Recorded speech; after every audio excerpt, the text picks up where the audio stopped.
Thomas the tank engine was ill. Workmen had tried to make him better, but it was no use. Edward must take you to the works, said the Fat Controller. Thomas felt very miserable. Then the Fat Controller spoke to Duck. I want you to help Percy and Toby while Thomas is away. Duck was delighted. He already knew Percy and soon made friends with Toby and Bertie. Terence the tractor gave him a big welcome too. Take care of Thomas's coaches, he advised. He's sure to miss them while he's away. Duck was very gentle with the coaches.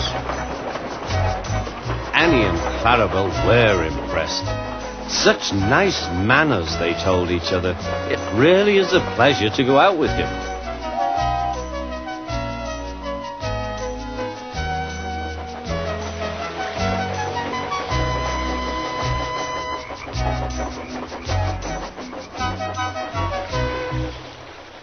When Thomas came back, Annie and Clarabel told him how well Duck had managed. Thomas was so pleased to be home that he soon forgot to be jealous.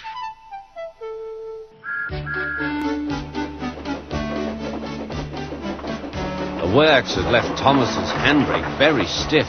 It made his brakes seem as if they were hard on, when in fact they were not.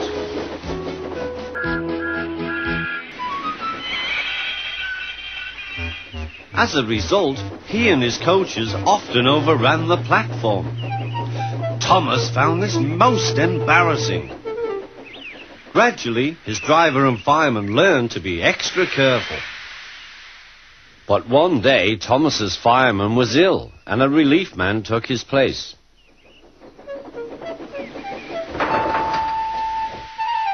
The fireman had fastened the coupling and joined the driver and station master on the platform to wait for Henry's passengers.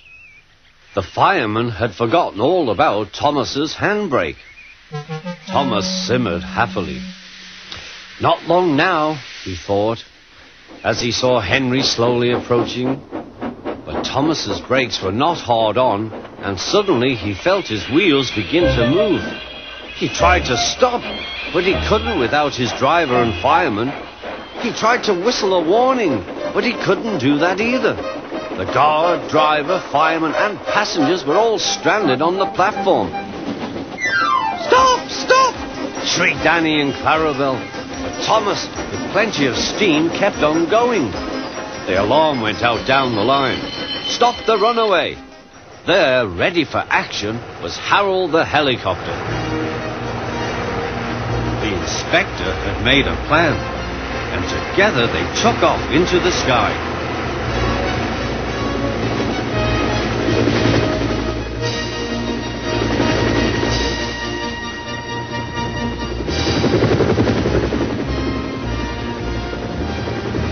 At last, Thomas was tiring. I need to stop, he panted wearily. As they neared the next station, Thomas saw Harold land.